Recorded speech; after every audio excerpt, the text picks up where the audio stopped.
మీ మోకాల నొప్పులకు ఎటువంటి సర్జరీ లేకుండా ఎపియాన్ పెయిన్ క్లినిక్ అందిస్తున్న అత్యాధునిక చికిత్స.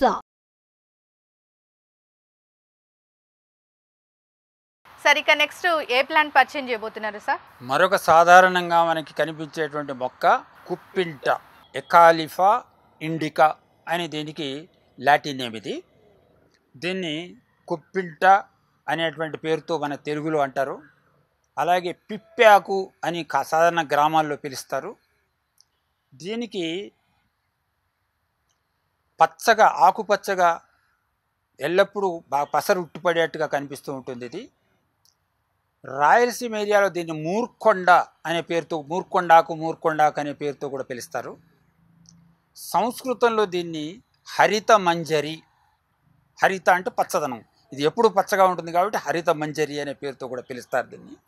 ఈ మొక్క కూడా 1-2 అడుగుల కంటే ఎత్తు పెరగదు.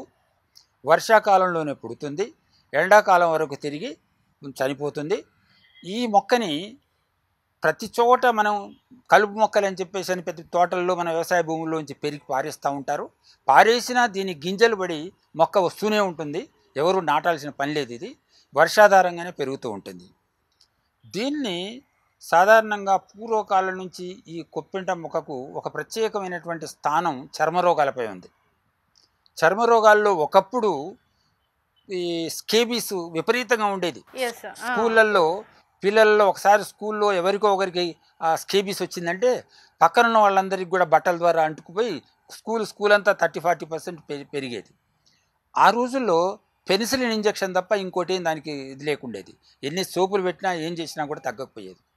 ఆ రోజుల్లో గ్రామాల్లో ఈ కుప్పింటాకుని తీసుకొని దీంట్లో ఉప్పు పసుపు చేర్చి మెత్తగా దంచి దాని ముద్దని మొత్తం శరీరం అంతా పూసేవాళ్ళు. 1 గంట 2 గంటల సేపు సూర్యుని ఎండలో కూర్చోబెట్టి ఆ తర్వాత స్నానం చేయించేవారు. అంటే అదంతా లేపనం డ్రై అయిపోయి స్కిన్లోకి అబ్జర్వ్ అవుతుంది అనమాట. అబ్జర్వ్ కావడం ఏమవుతుంది, ఏ క్రిమి ద్వారా అయితే ఇది వస్తుందో ఆ క్రిమిని చావగొడుతుంది ఇది. ఆ తర్వాత నీళ్ళతో స్నానం చేయించేవాళ్ళు. ఈ రకంగా ఒక 3-4 అప్లికేషన్స్ కనుక చేసేట్లయితే చర్మం స్మూత్గా అయ్యి ఎలాంటి దురద, ఎలాంటి గజ్జి, కురుపులు ఏవి లేకుండా జరిగేదనమాట. ఆ రకంగా మన కుప్పింటాకు ఒక ప్రత్యేకత స్కిన్ డిసీజెస్లో ఉంది. ఇకపోతే రెండవది, దీనికి ఎక్కువ భాగం కనుక తీసుకునేట్లయితే వాంతి అయ్యేటువంటి అవకాశం ఉంది. అయితే కొంతమందికి విషం తీసుకున్న వాళ్ళు ఉన్నారు. పొరపాటునో ఏ కారణం వల్లనో ఆ విషయాన్ని కక్కించాలి.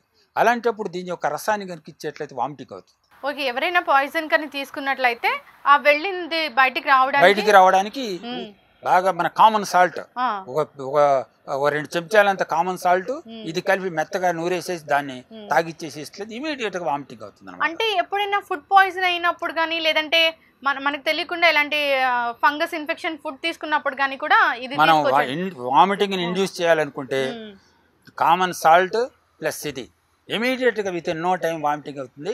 దాంతో ఏమవుతుంది, కడుపులో సంచితమైనటువంటి విషం కానీ లేక విషతుల్యమైనటువంటి ఆహారం కానీ మొత్తం కూడా బయటకు వచ్చేస్తుంది. ఆ రకంగా మీరు స్టమక్ వాష్ ట్యూబ్ వేసి కడిగి చేయాల్సిన అవసరం లేకుండానే ఆటోమేటిక్గా స్టమక్ ఎంప్టీ అవుతుంది అనమాట. ఆ రకంగా ముఖ్యంగా దాంట్లో అవుతుంది. అప్పుడు ఎంత మోతాదులో తీసుకోవాలంటారు సార్? అది సాధారణంగా ఒక 2 టీ స్పూన్ఫుల్స్ ఇది, అలాగే ఒక చారడంత ఉప్పు 2 కలపడం, మిక్స్ చేయడం, తాగేసేయడం అంతే. ఇక రెండో విషయం ఏమిటంటే, గాయాలు ఎలాంటి వ్రణాలైనా దీన్ని దంచి కనుక అప్లై చేసేట్లయితే వ్రణాలు తగ్గిపోతాయి. అది రెండవది. వ్రణాలు మానటంలో కూడా దీనికి ప్రత్యేకమైన శ్రద్ధ ఉంది. 2.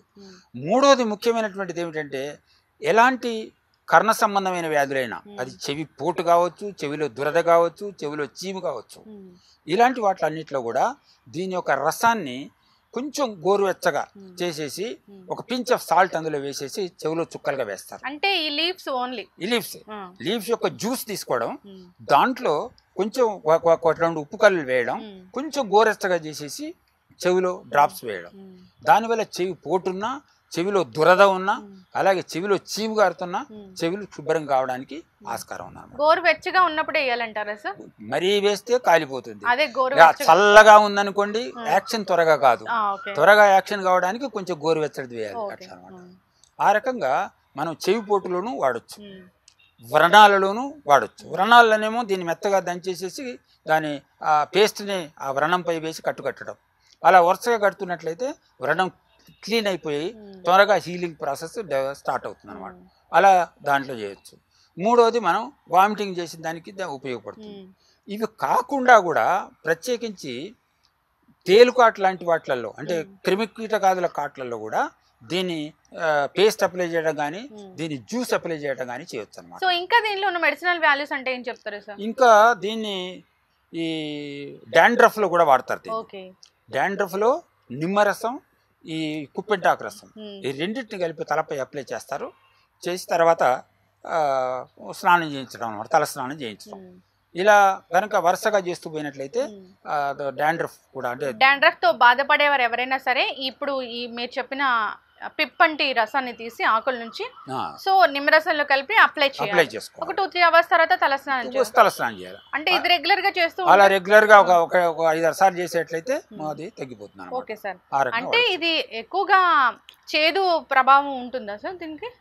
చేదు ఉంటుంది, చేదు ప్రభావం ఉంటుంది, వామిటింగ్ చేసే ప్రభావం ఉంటుంది, క్రిమి సంహారం. దీన్ని ఇంటెస్టైనల్ వామ్స్ లో కూడా పిల్లలలో క్రిములు సాధారణంగా ఏంటంటే కొంతమంది మట్టి తినే పిల్లలు ఉంటారు, వాళ్ళల్లో నులిపురుగులు లాంటివి వస్తాయి.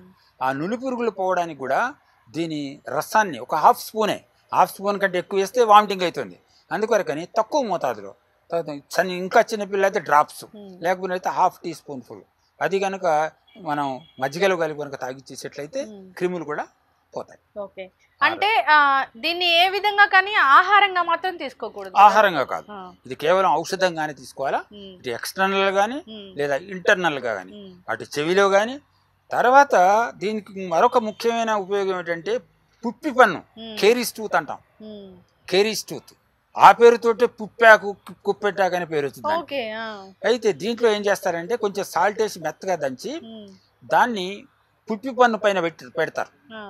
దానిపైన పుప్పి పైన పెట్టి కొద్ది నిమిషాలు కనుక ఉంచేట్లయితే ఏమైనా క్రిమి అట్లాంటిది ఉంటే చనిపోతుంది అనమాట.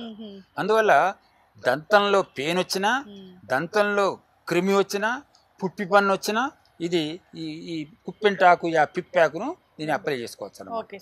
ఆ విధంగా ఓరల్ క్యావిటీకి సంబంధించింది, ఇయర్కు సంబంధించింది, చర్మ రోగాలకు సంబంధించింది, అలాగే ఇంటెస్టైన్లకు సంబంధించినటువంటి ఇన్నిట్లలో కూడా మనం కుప్పెంటాకును ఉపయోగించి ఈ వ్యాధులను దూరం చేసుకోవాలి. సార్ దీని పేరే పిప్పంటాకు కదా సార్? దీని పేరు అంటే దీన్ని పొడి చేసి ఒకవేళ అంటే ఎవరైనా క్యావిటీస్ తో బాధపడుతున్నవారు లేదంటే దంతాలు ఇన్ఫెక్షన్ ఉంటుంది, సో అలాంటి వాళ్ళు దాన్ని పౌడర్ గా చేసి మంజంలాగా ఉపయోగించవచ్చు. మంజంలాగా హాయిగా దీన్ని చిగుళ్ళకి లోపల బయట బాగా పండ్లకి అప్లై చేసుకోవచ్చు. ఒక 5-10 నిమిషాలు ఆగిన తర్వాత గోరెచ్చని నీళ్ళతో ఉక్కిలించి ఉంచేసాడు. సో దానివల్ల ఇన్ఫెక్షన్ తగ్గిపోతుంది, దంతాలు దృఢం అవుతాయి, చిగుళ్ళ నుంచి రక్తం రాకుండా అవుతుంది. అలా అంటే ఎవరైనా క్యావిటీ వచ్చిన తర్వాత కాకుండా క్యావిటీ రాకుండా ముందే దీన్ని ప్రివెంటివ్ మేకర్ గా కూడా కూడా వాడవచ్చు. Okay sir. Okay sir, thank you so much sir, ఎంతో మంచి ఇన్ఫర్మేషన్ అందించారు. వెల్కమ్. సో చూసారు కదా మన పరిసరాల్లో ఉండే మొక్కల్లో ఎన్ని రకాల మెడిసినల్ వాల్యూస్ ఉన్నాయో. సో డాక్టర్ గారు చెప్పిన విధంగా వాడుకొని చూడండి. ఇక ఈ వీడియో కనుక మీకు నచ్చినట్లయితే లైక్ చేయండి, షేర్ చేయండి.